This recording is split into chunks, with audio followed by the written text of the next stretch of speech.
is that we go back to earth, and we are not in this physical place. This is a symbol of who we are. So, the other thing I'd like to start with for an unveiling is that in Jewish tradition, we have a very specific process of mourning. There's the service, the funeral service, and then there's an intense 7 days. And then after the intense 7 days, there's a less intense 30 days. And then sometime within a year or so, people gather together to end the formal mourning process. So this is not supposed to be a second funeral. This is actually intended to be the next phase in moving back into life. And in Judaism, the most important value is life, so we focus on life. So later on, I'm going to ask you guys in our service to just share a memory or two if you want to, as you remember Neil. But today, this is about you and about all of us moving back into the world. So I'll begin with some traditional words from the Psalms.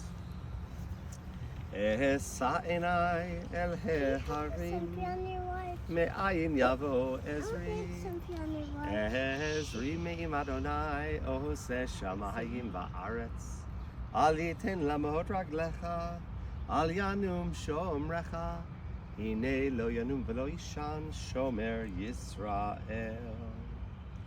We lift our eyes to the mountains. What is the source of our help? Our help comes from God, maker of heaven and earth. God will not let our foot give way. Our protector will not slumber.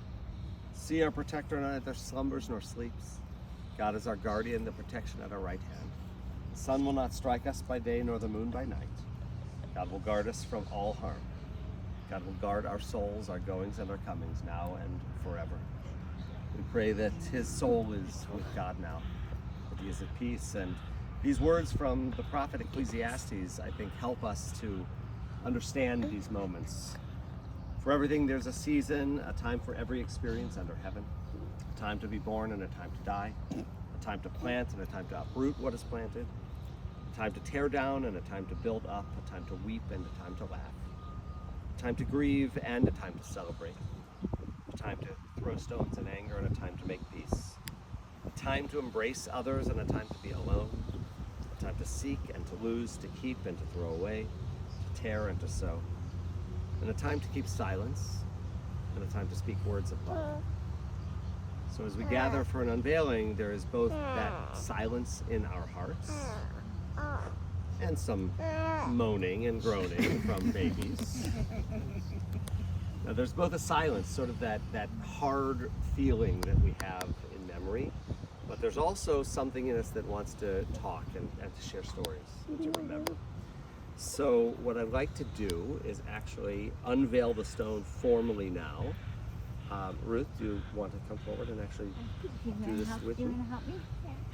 Come on, CJ. Come over here and grab this board with me.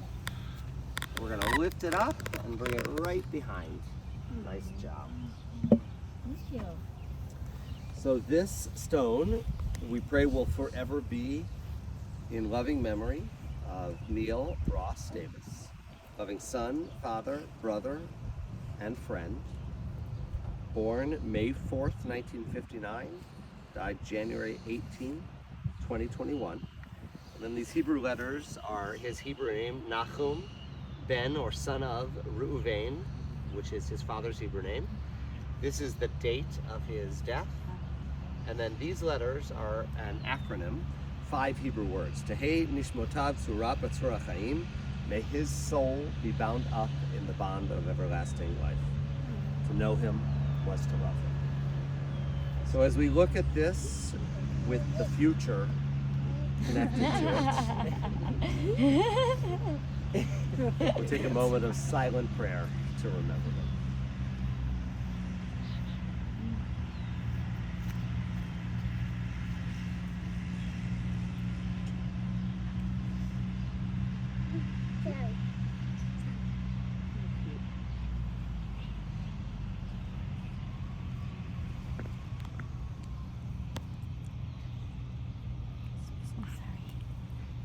Adonai Natan v'Adonai Lakach, Yehi Shem Adonai Mevorach. God gives us life and takes life from us. Still, with family and friends, we feel God's presence even now. So this is the opportunity to talk, to speak, to talk, to share. So Ruth, you want to begin maybe, and then anybody else can just tell a memory. Wow. Neil Ross. You know, it to make it, even thinking about when I was ordering the headstone, and it just didn't seem right just to just put Neil Ross Davis. And what else do you put there? Who was he? And he was a loving, a loving son, friend, brother, and father. And but then it just didn't seem done. And then they had all these different things you could choose from to put at the bottom. And I'm like, none of those work. I just wanted, this was Neil. To know him was to love him. And it's really true. Neil loved people, and people loved him, and he was the kindest, most generous person. And I miss him like crazy. He was my best friend. And I'm glad he's not suffering. And I hear from him all the time. I get messages from him all the time. He comes and says things in my head like, "Oh, Ruth, don't be ridiculous."